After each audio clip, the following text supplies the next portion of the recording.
Una de las frases que entonamos de este cántico es que por su muerte vivo yo.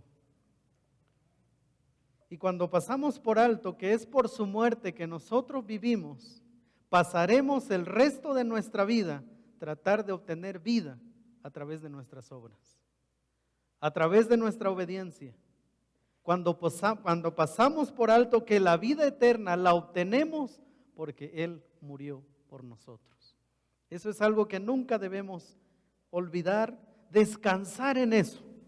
Durante las últimas semanas hemos estado viendo que la llegada del Mesías ocurrió en medio de una completa oscuridad espiritual. Las sinagogas y los maestros de la ley de Moisés y los escritos proféticos no eran escasos. No obstante, lo que tenía cautivo el corazón del pueblo no era la verdad. Cuando hablamos de oscuridad espiritual, no necesariamente estamos hablando de un ateísmo o una vida entregada a todo tipo de prácticas inmorales, la razón por encima de la fe. Aunque esto es parte de la oscuridad espiritual, también hay algunos elementos como la religiosidad, las ofrendas, los diezmos, la lectura de la palabra, la asistencia a las reuniones del templo, entre otras prácticas como mero ritualismo religioso. En otras palabras, yo puedo venir a la iglesia, yo puedo leer la Biblia, yo puedo diezmar, yo puedo ofrendar y seguir en la oscuridad. Aquellas prácticas con apariencia de piedad que no proceden de una relación correcta con el Señor, sino para obtener dicha relación. Si hubo un campo infértil en el ministerio del Señor Jesucristo, ese fue el corazón del pueblo judío y algunos de sus líderes. Y vamos a ver por qué este pueblo, como lo acabamos de leer hace unos momentos con nuestro hermano Ernesto García, que viendo las señales que el Señor Jesús hizo entre ellos decidieron permanecer en la oscuridad. Por eso acabo de decir que cuando hablamos de oscuridad, no necesariamente estamos hablando de cosas perversas. Podemos estar hablando de oscuridad a través de elementos que parecen piadosos. Y qué peligroso y qué riesgoso es para la vida espiritual del creyente vivir así. Aquellas prácticas con apariencia de piedad suelen hacernos sentir bien, aunque no provengan de una vida espiritual. Por ello, cuando se predica de esto, cuando en la Biblia se enseña esto, cuando la Biblia nos exhorta a esto, de una vida infértil, cuando la Biblia condena esto, suele ser un mensaje chocante y tildado de legalismo espiritual. Sin embargo, como estudiaremos el día de hoy, la religión produce semejante incredulidad. La religión puede producir y produce incredulidad. A partir de la década de los 60, en el pensamiento comenzó el asunto del relativismo. Y el relativismo comenzó a impregnar la forma de vida a partir de los 60. En la actualidad nosotros estamos viviendo las consecuencias de ese relativismo, que se ha resumido en una frase: nadie posee la verdad. Y ese nadie posee la verdad ha hecho entonces que todos poseamos la verdad. Que yo puedo decir esto y está bien, yo puedo decir que A o B religión me puede salvar y todo mundo pues, debe aceptarla, porque nadie posee la verdad. Pero este pensamiento también abrió todas las posibilidades y cada uno actúa como le dicten sus gustos, ideas, necesidades. Y en temas espirituales, este estilo de vida, este pensamiento se redujo con todos los caminos llevan a Dios. Evangelizar en nuestros días es como hablar al valle de los huesos secos de Ezequiel 37. Ese valle inundado de huesos. Y el Señor le dice al profeta, ¿vivirán estos huesos? Háblales. Y ante la perplejidad del profeta Ezequiel, solo con hablarles a estos huesos van a vivir. Y comienza, ¿verdad? El texto dice que comienzan en una visión aquellos huesos a llenarse de vida. Vivimos un tiempo donde la gente practica religión. Es en medio de este valle en el que el Señor Jesucristo nos mandó a ser discípulos. Y el mensaje sigue siendo el mismo que Él predicó. Creed en la luz. Y quiero decirles que cuando el Señor Jesucristo dijo, creed en la luz, no tenía a su alrededor un montón de paganos, perversos, inmorales, ¿verdad? Que odiaban la palabra del Señor y que no querían saber nada de Dios.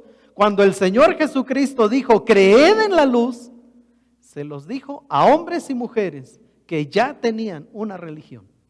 Y eso entonces nos lleva a una pregunta. ¿Por qué el Señor Jesucristo, aquel pueblo que tenía la ley, que tenían maestros de la ley, que llevaban siglos esperando la llegada del Mesías y que en ese tiempo ellos estaban esperando al Mesías, ¿por qué el Señor Jesucristo les dice, vengan a la luz? ¿Acaso no estaban en la luz por ser religiosos?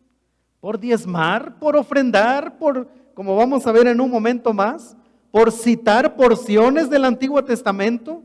¿Acaso entonces no estaban en la luz? Llevaban ofrendas, diezmaban, ofrendaban, leían la palabra, se reunían. ¿Por qué el Señor Jesucristo a ese pueblo les dijo, tienen que salir de la oscuridad y pasar a la luz?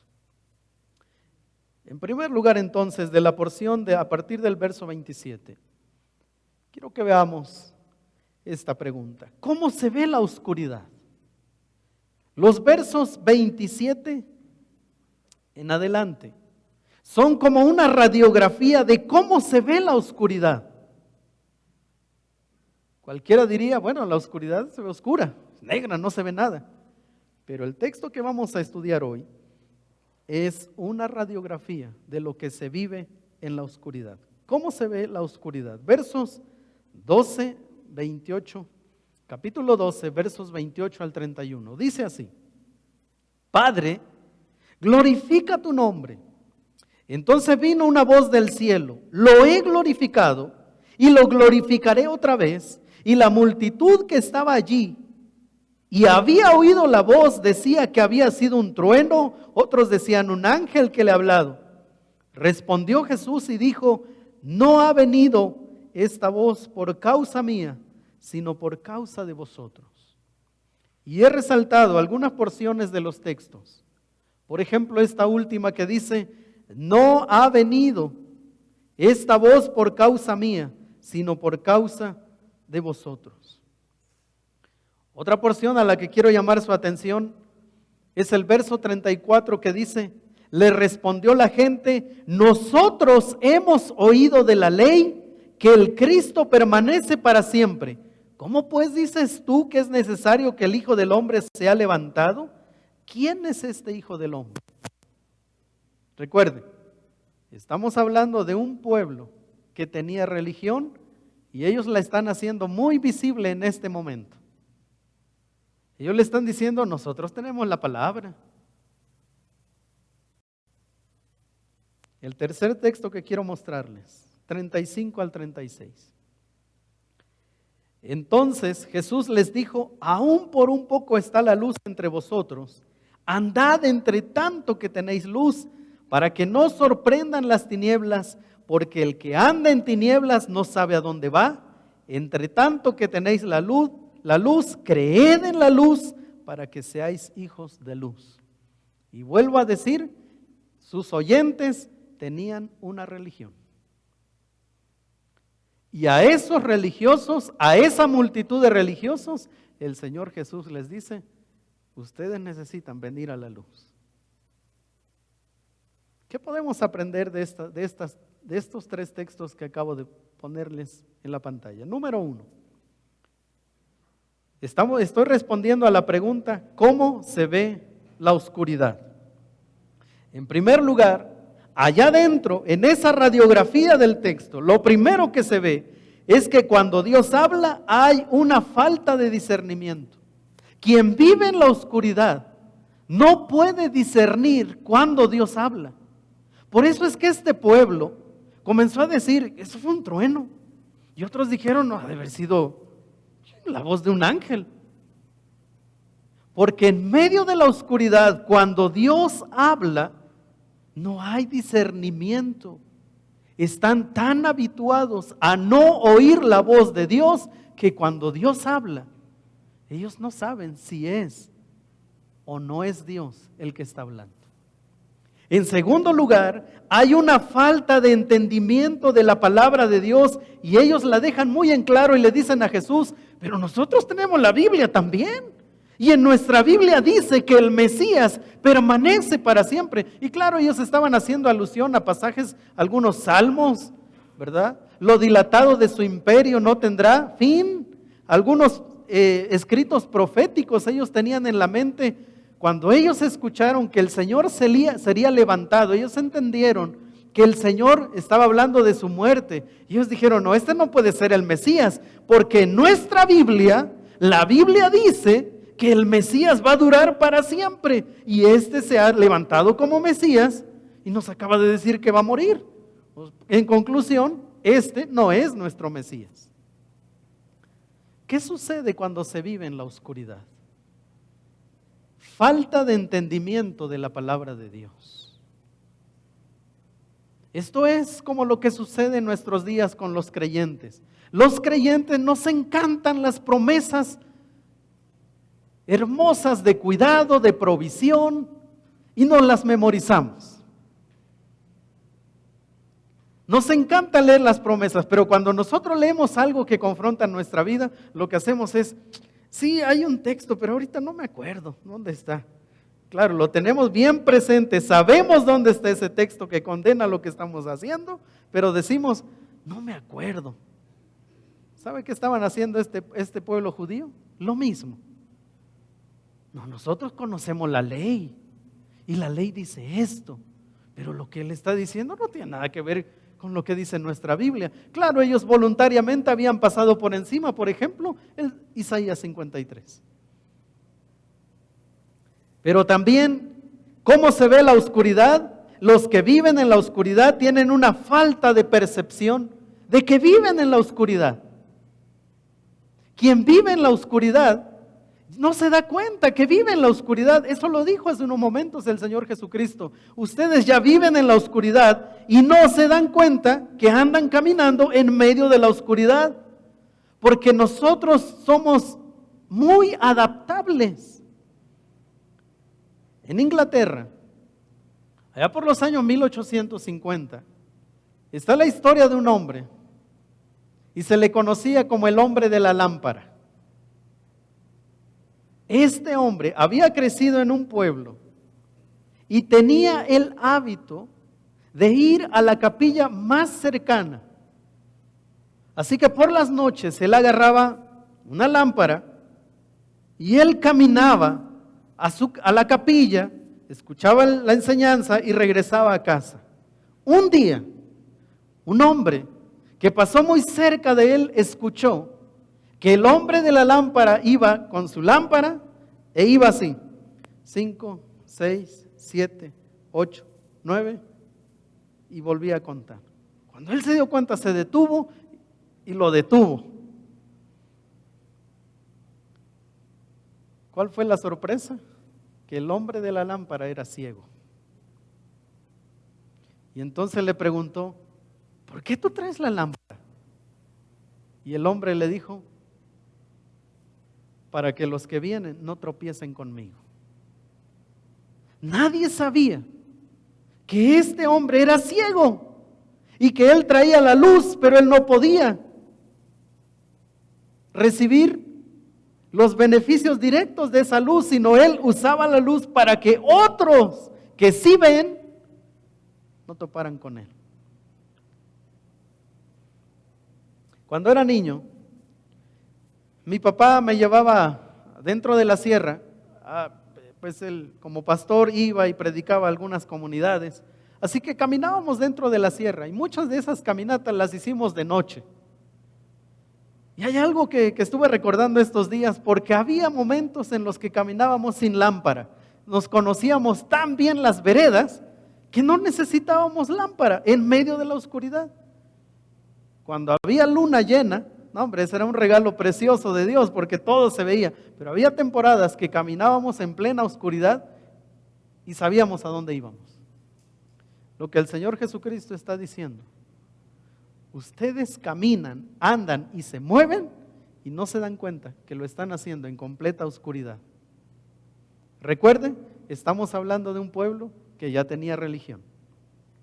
Pero además la oscuridad, ¿cómo se ve la oscuridad? Hay una ausencia de relación con Dios. Hay una ausencia de relación con Dios. La vida espiritual no es producida por el lugar o las prácticas, sino por la relación con Dios, que inicia con una firme convicción de que sin Él no hay vida plena. El llamado que el Señor le hizo a ese pueblo es: crean en la luz. Y creer en la luz es para todo aquel que está en tinieblas, sin importar si está sentado en la banca de un templo o está allá afuera. Ya sea que esté llevando una ofrenda o un arma, una Biblia o empuñando una espada. Creed en la luz es para todo aquel que está en tinieblas. Tal fue el caso de Saulo de Tarso. Cautivado por sus convicciones religiosas, viajó a Damasco para traer a los nuevos creyentes presos. Y cuando él estaba ahí, camino a Damasco, el Señor se le apareció y le dijo: Saulo, Saulo, ¿por qué me persigues? Y de esa manera Saulo pasó de muerte a vida. Y él era un religioso fervoroso. Si hay alguien que conocía la ley del Antiguo Testamento, ese alguien era Saulo de Tarso. Si hay alguien ferviente con su religión, ese alguien, Saulo de Tarso. Pero la oscuridad, dijo alguien, no siempre es oscura. Presenta pequeños destellos. Primero a los Corintios 11:14 dice: y no es maravilla, porque el mismo Satanás se disfraza como ángel de luz. Y entonces quiero trasladarlo por unos momentos a este tiempo del Señor Jesucristo. Imagínense, Él acababa de purificar el templo, de limpiarlo. Ellos estaban en Jerusalén, se estaban preparando para la fiesta más grande de ese tiempo, que era la celebración de la Pascua. En ese ínter, el Señor Jesucristo les dice a una multitud que seguramente, aparte de los que vivían en Jerusalén, seguramente multitud, había gente que había viajado desde lejos para celebrar la Pascua. A esos hombres religiosos, el Señor, a esos hombres y mujeres religiosos, el Señor les dijo: creed en la luz. Y yo quiero que se ubique en ese momento y quiero que piense cómo se ha de haber sentido la gente después de viajar kilómetros, de vivir una vida aparentemente piadosa, ofrendando, diezmando, dando ofrendas, ¿verdad? Leyendo, escuchando los días de reunión a los maestros de la ley. Y yo quiero que usted se ponga en su lugar. Usted ha hecho todo eso, toda su vida. Y de repente viene este carpintero y les dice: ahí, creed en la luz. Eso debió haber levantado los ánimos de los que lo estaban escuchando. Y seguramente más de uno ha de haber buscado por ahí alguna piedra y ha de haber dicho: este vivo no se nos va. De que lo apedreamos, lo apedreamos. Porque nosotros tenemos una vida religiosa y este dice que nuestra vida no sirve de nada. ¿Cuáles son las consecuencias de vivir en la oscuridad? ¿Cuáles son las consecuencias de vivir en la oscuridad? Juan 12, 36 y 37. Estas cosas habló Jesús y se fue y se ocultó de ellos, pero a pesar de que había hecho tantas señales delante de ellos, no creían en él. Algunos piensan, y esto yo lo he escuchado en conversaciones, algunos cristianos piensan que si el Señor Jesucristo estuviera en este púlpito, ¿verdad?, predicando como lo hizo en ese tiempo, no hombre, Getsemaní ya se hubiera quedado cortito, hubiera sido no hombre, tendríamos gente convertida, que si Jesús anduviera de aquí para allá, en Cholula, ¿verdad?, en Puebla, en Cuautlancingo, y luego se fuera a la Sierra Norte, y luego él caminara al sur, y Jesús anduviera entre los pueblitos, no hombre, nuestro México estaría en otro nivel. La prueba de que eso no es verdad está aquí. Escucharon al mejor predicador que el mundo ha tenido. Le vieron hacer milagros como ninguna otra persona ha hecho. Y el texto dice, a pesar de que había hecho tantas señales delante de ellos, no creían en él. –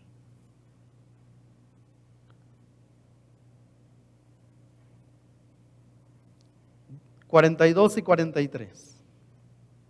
Con todo eso, aún de los gobernantes muchos creyeron en él, pero a causa de los fariseos no lo confesaban para no ser expulsados de la sinagoga, porque amaban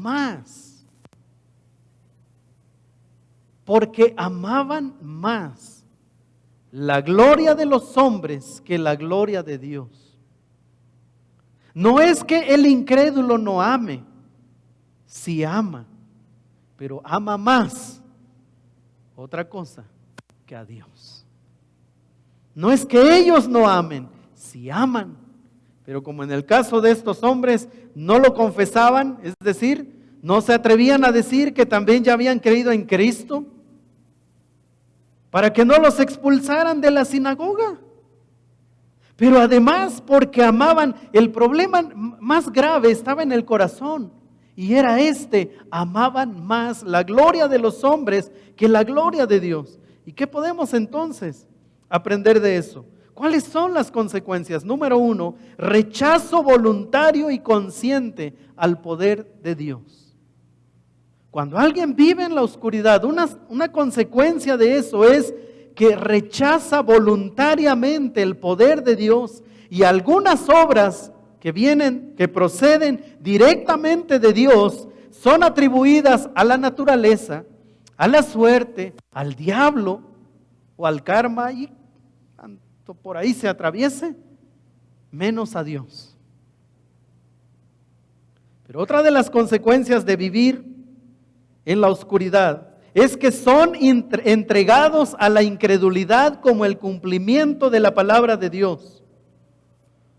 Isaías 53:1 dice, ¿quién ha creído a nuestro anuncio? Romanos 1:18 dice claramente que la impiedad e injusticia de los hombres detienen con injusticia la verdad. Es decir, cuando alguien escucha el mensaje, cuando alguien ve lo que puede hacer el poder del Evangelio y decide no creer, el apóstol Pablo dice que cuando alguien tiene un corazón empedernido a pesar de toda la evidencia que tiene, el apóstol Pablo dice que son soltados a su incredulidad.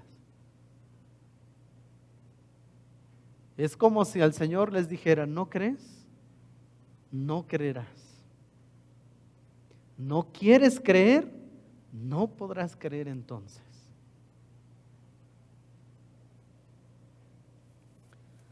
Apocalipsis 9, 20 y 21. Al final de los tiempos, la palabra del Señor dice que con todo lo que va a suceder, con toda la ira derramada de Dios sobre la humanidad al final de los tiempos, la gente no se arrepentirá y en consecuencia no dejará su idolatría.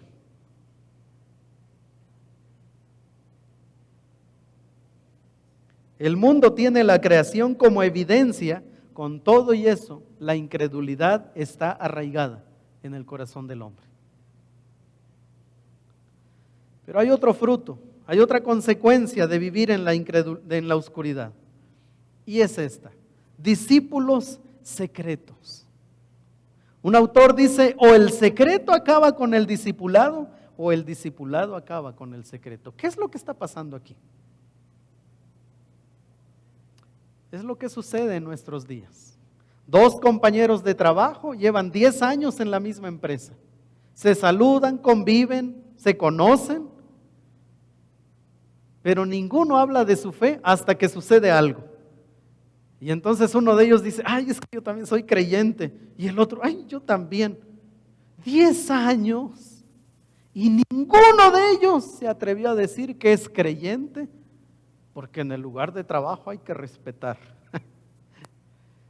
Discípulos secretos, autoengañados, creen que son creyentes, creen que son discípulos, pero les da pena decir que son creyentes.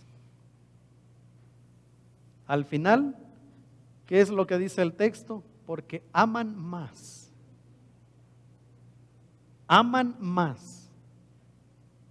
que la gloria de Cristo.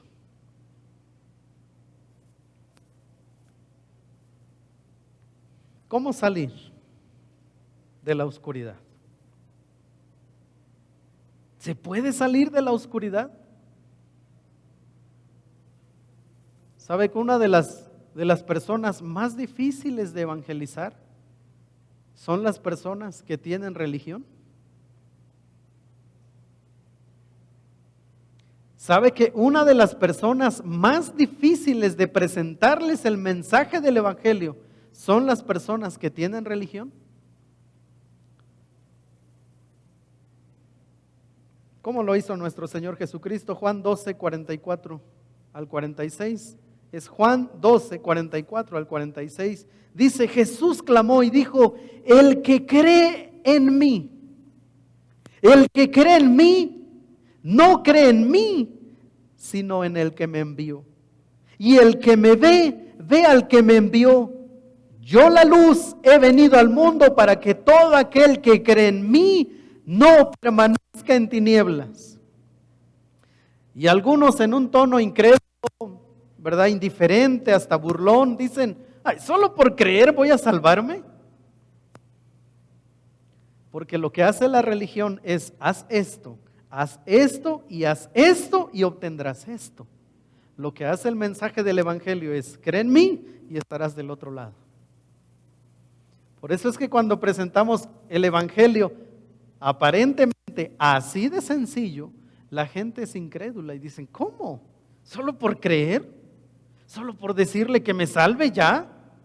Y entonces, imagínense una persona de 60, 70 años que ha hecho todo lo que le ha dictado su religión y ha tratado de vivir al pie de la letra. Cuando viene alguien y le dice, todo lo que tú has hecho no sirve de nada. No, hombre, yo me imagino que por eso es que al Señor Jesús un montón de veces lo quisieron apedrear. Porque ¿cómo es posible que ese está traicionando la fe de nuestros padres?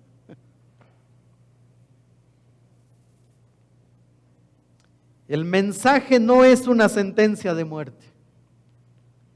El evangelio, las buenas nuevas, no es una sentencia de muerte, sino una invitación a la vida. El evangelio no es un llamado para un cambio de hábitos religiosos, sino un llamado a la reconciliación con el Padre por medio de Jesús el Cristo. Evangelizar no es decirle, mira, tú vas a esa iglesia, pero mejor te invito a la mía. Eso no es evangelizar. Evangelizar no es decirle a una persona, mira, ven a Cristo, y si tú vienes a Cristo, tus problemas van a terminar. Si fuera así, que cuando usted viene a Cristo y los problemas terminan, pobre Jorge y Xóchitl, porque los despedimos mañana. Pero la realidad es que ellos están saturados de trabajo porque los problemas no terminan cuando usted viene a Cristo. Si usted le dice a una persona, mira, ven, te invito a la iglesia y vamos a orar para que consigas trabajo, usted está engañando a esa persona. El Evangelio no es un llamado para cambio de hábitos religiosos, es un llamado a la reconciliación con el Padre por medio de Jesús el Cristo. Y la razón de esa reconciliación es que el hombre está enemistado con Dios. No tiene que ver si ya tiene una religión, tiene que ver con que el hombre está enemistado con Dios y está enemistado sentado en una banca o estando allá afuera.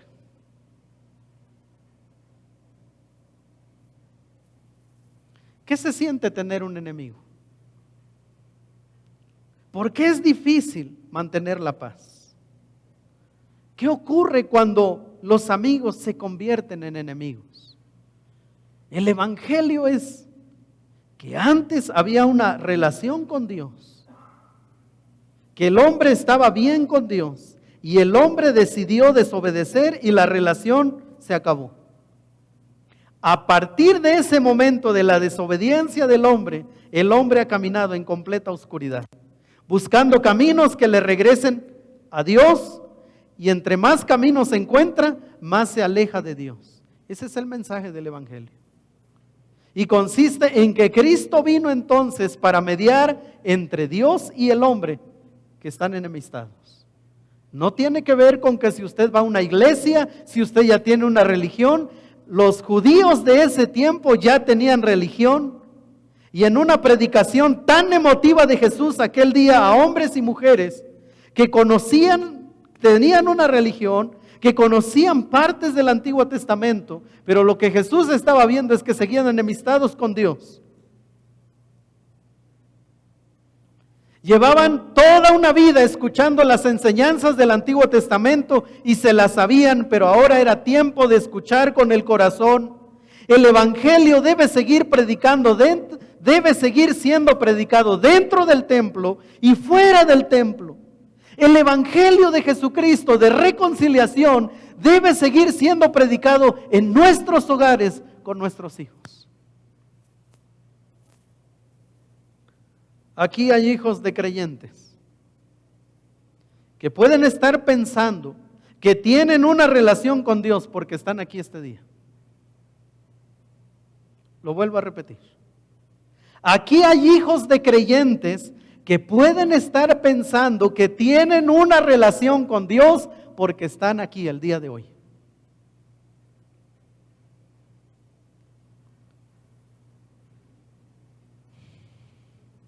Aquel día, una multitud escuchaba a Jesús y lo que Jesús estaba viendo era completa oscuridad. Diezmaban, ofrendaban, se sabían la Biblia, pero lo que Jesús estaba viendo es grave. Están en la oscuridad.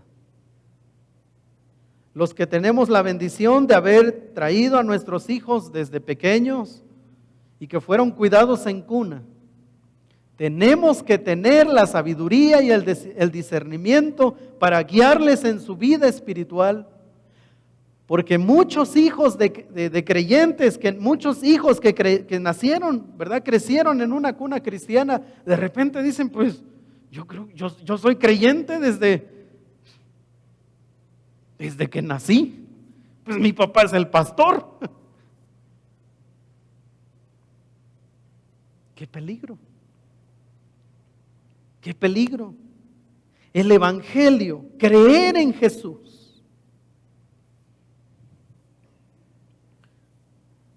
tiene que ver con lo siguiente. ¿Qué es creer en Jesús? Cuando les dijo, creed en la luz, ¿a qué se estaba refiriendo el Señor? Conocer a Cristo es conocer al Padre. Y no es conocerlo como muchos piensan que se conoce a Jesús. Y dicen, yo conocí a Jesús, y tienen la fecha, la hora, el predicador, y tienen memorizada la oración que les hicieron hacer. Y ellos piensan que eso es conocer a Cristo. No han dado señales de que conocen a Cristo, pero ellos tienen tan guardada la fecha que ellos piensan que el día en que oraron conocieron a Jesús. Conocer a Cristo es conocer al Padre. Amar a Cristo significa amar al Padre. Recibir a Cristo significa recibir al Padre. El que contempla al Hijo con el ojo de la fe, contempla al Padre. Confesar a Cristo como Señor y Salvador es confesar al Padre. Juan 10:30, el Señor Jesucristo dijo, yo y el Padre uno somos. El Evangelio es un llamado a salir de las tinieblas y venir a la luz. En la oscuridad no hay discernimiento cuando Dios habla. No hay entendimiento de la palabra de Dios. No se percibe que se vive en tinieblas y por supuesto no hay una relación con Dios. Y para ir cerrando el mensaje, joven señorita, adolescentes que están aquí hoy, querida esposa, querido padre de familia,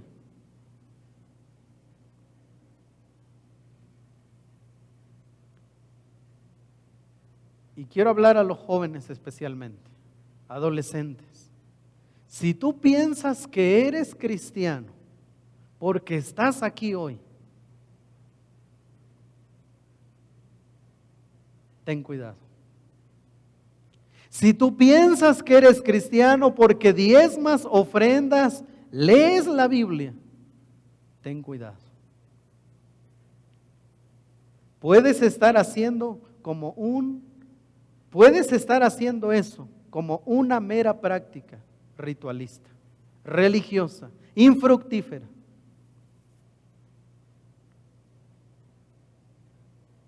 El llamado es, ven a la luz. Ven a la luz, no te cobijes a la sombra de la vida espiritual de tus padres.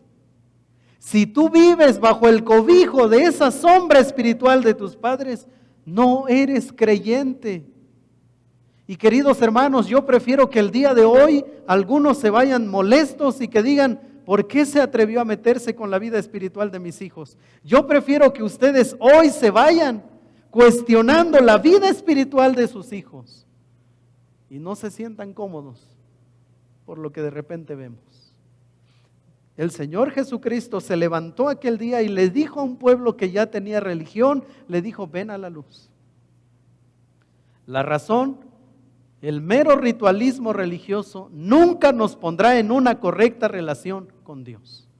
Así que si alguien está descansando en que un día hizo la oración del pecador hace 20 años, pero desde hace 20 años en adelante su vida espiritual ni siquiera ha dado frutos, yo preferiría que escuchen el mensaje de hoy con un creed en la luz.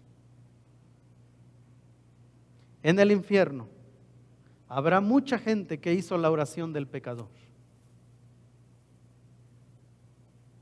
y que se le dijo, por haber orado, ya tu nombre está inscrito en el libro de la vida.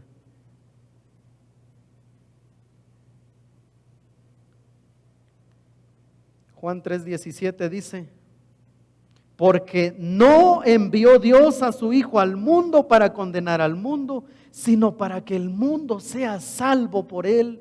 No vino para hacernos cambiar de hábitos religiosos, Él vino porque estábamos muertos. No vino para hacernos buenas personas, no éramos buenos, hermanos. Y no somos salvos por ser buenas personas. No vino porque medio estábamos perdidos y en nuestra búsqueda medio lo estábamos encontrando. La Biblia dice que Él vino a buscar y a salvar lo que se había perdido. Y recuerde, creed en la luz fue para un pueblo que ya tenía una religión. Juan 8:12 dice, otra vez Jesús les habló diciendo, yo soy la luz del mundo, el que me sigue no andará en tinieblas, sino que tendrá la luz de la vida. Así que el Evangelio no tiene que ver con hábitos religiosos. Cuando una persona dice que ha creído en Cristo, desde la perspectiva divina ha pasado de muerte a vida, las tinieblas a la luz. No es que antes iba a esta iglesia y ahora voy a la otra. No es que ya hice una oración y entonces con esa oración yo ya pasé de la... No, tiene que ver con un cambio que transforma la vida del hombre. Tiene que ver con una relación con Dios, con un continuo seguimiento. Dice, yo soy la luz, el que me sigue. Y el que me sigue tiene que ver con una vida. El que me sigue no andará en tinieblas, sino que tendrá la luz de la vida. Queridos jóvenes, adolescentes, yo te pregunto, ¿estás seguro que estás en la luz? ¿Estás seguro que estás viviendo en la luz, que has pasado de muerte a vida, de las tinieblas a la luz? ¿O te sientes cómodo porque estás hoy aquí? Quiero pedirles, hermanos, que inclinen su rostro, por favor. En estos últimos minutos he querido hablar a los jóvenes, pero el mensaje es para todos, es para usted.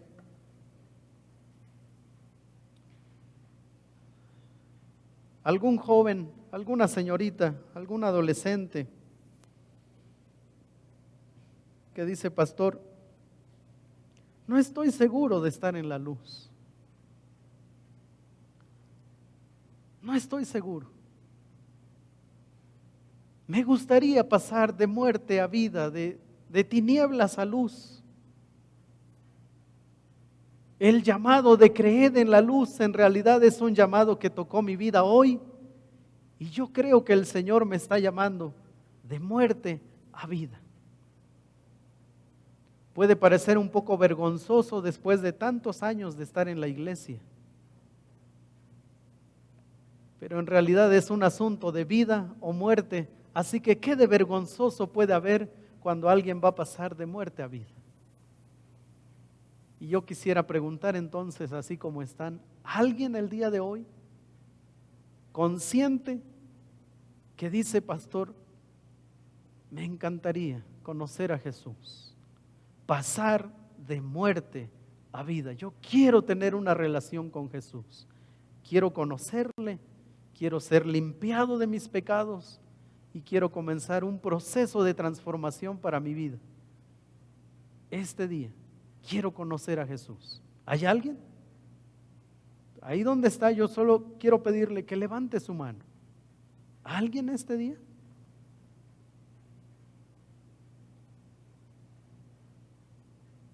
No son los hábitos religiosos los que nos darán vida eterna. Es el perdón de nuestros pecados y la correcta relación con Dios. ¿Alguien? ¿Algún joven, alguna señorita, algún adulto que dice, pastor, este día quiero conocer a Jesús? Muy bien. Padre, gracias por tu palabra. Señor, perdónanos si en algún momento de nuestro peregrinaje en esta vida cristiana hemos descansado tanto en nuestro ritualismo religioso. Perdónanos, Señor, si lo que tú estás viendo en nuestra vida no es lo que como hijos tuyos deberíamos estar haciendo, deberíamos estar viviendo, practicando. Padre, inquieta el corazón de nuestros hijos. Como padres, ayúdanos también a una y otra vez llevarles el evangelio. Ellos son nuestro campo misionero. Si hay alguien al que nosotros deberíamos evangelizar, es a nuestros hijos. Y Señor, yo te ruego que pongas hoy una carga en nuestro corazón. Increméntala, Señor. Pon una carga que no podamos soportar durante esta semana para poder llevar el evangelio a nuestra casa. Pero también, Señor, que podamos deshacernos de aquellas cosas que no necesariamente son pecaminosas, pero que podamos desde lo profundo de nuestro corazón hacerlas con la actitud y con la motivación que tú quieres que nosotros lo hagamos. Padre, bendice a mis hermanos, bendice a nuestros hermanos que están en su casa el día de hoy. Guárdale, Señor, concédenos una excelente semana y gracias por ese mensaje que alborotó la conciencia de ese pueblo Y yo te ruego que ese mismo mensaje el día de hoy nos inquiete el resto de la semana. En el nombre de Jesús oramos. Amén y amén.